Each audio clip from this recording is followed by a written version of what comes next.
Russia are talking. Defense Secretary Ash Carter spoke by phone today with his Russian counterpart. So did the long-distance dial answer any questions about Russia's plans in Syria?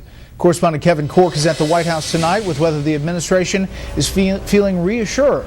Good evening, Kevin. Hey, Brett, good evening to you. You're right. Despite that phone call, quite honestly, it seems, at least from this vantage point, that it may have raised more questions than it provided answers. And there's a reason behind that, because despite Russia's proclamations about being defensive in their buildup in Syria, Fox News has learned tonight that that does not appear to be the case. Let me tell you what's going on the ground there. Fox News can confirm that we have learned that there are at least Russian aircraft, fighter aircraft on the ground in Syria, and as well as at least 8 Russian attack helicopters, which obviously seems to fly in the face of Russia's claim that their buildup is defensive in nature. Now, as you pointed out, Secretary Carter did speak with his Russian counterpart, Sergei Shoigu. They talked by telephone, the goal to avoid any misunderstanding between Russia and the U.S.-led coalition, which is something the Obama administration obviously has been pushing for.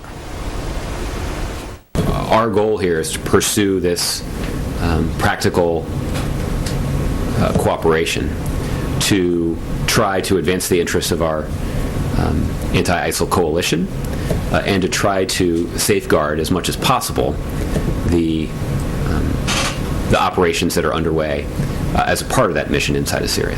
Yeah, obviously safeguard, but also avoiding any mishaps or accidents which could have massive implications and consequences. I should also point out, Brett, that we have learned within the hour that the number of Syrians trained by the U.S. has now increased to 9. This, of course, despite spending some $40 million to train them.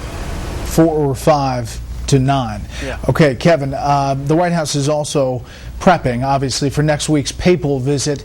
And there are concerns tonight from the Vatican about the White House guest list. Yeah, indeed. No question about that. It's raising a lot of eyebrows because in addition to the big preparations for the Pope, there are expected to be transgender activists invited by the White House, openly gay Episcopal bishop, other activists, including a nun who leads a group that's been criticized by the Vatican for its silence on abortion. But Press Secretary Josh Earnest said today, while he can't confirm anybody specifically on the guest list, it would be unwise to draw any conclusions, considering there's expected to be about 15,000 people here for the papal visit, both here at the White House and out back over there on the ellipse. Brett? Okay, Kevin Cork live on the North.